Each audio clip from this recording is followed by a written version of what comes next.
சங்கீதம் 94. இந்த 94வது சங்கீதத்துல முதலாவது வசனத்தை நம்ம பார்க்க போனோம்னா, நீதியை சரி கட்டுகிற தேவன் அப்படின்னு சொல்லிட்டு இதுல குறிப்பிடப்பட்டிருக்கிறது. நீதியை சரி கட்டுகிற தேவன் அப்படின்னு நம்ம பார்க்க போனோம்னா, நம்மளுடைய வாழ்க்கையில எல்லா காரியங்கள்லயும் நீதி நம்மளுக்கு கிடைக்குதா அப்படின்னு சொல்லிட்டு நம்ம யோசித்து பார்க்கணும்.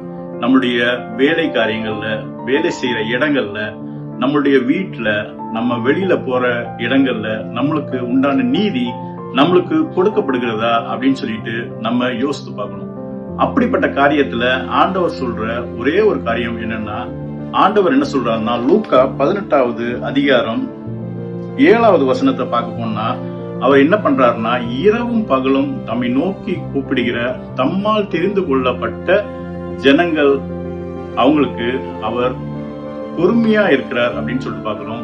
ஆனா அவர்களுக்கு நீதி செய்யாமல் இருப்பாரோ அப்படின்னு சொல்லிட்டு பாக்குறோம். கண்டிப்பாக நீதி செய்வார், அதையும் சீக்கிரமா செய்வார் அப்படின்னு சொல்லிட்டு லூக்கா 18வது அதிகாரத்துல 7வது 8வது வசனத்துல குறிப்பிடப்பட்டிருக்கிறது.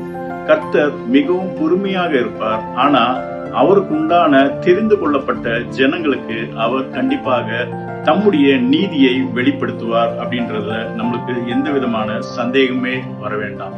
நல்லதை பார்ப்போம், நல்லதை பகிர்வோம்.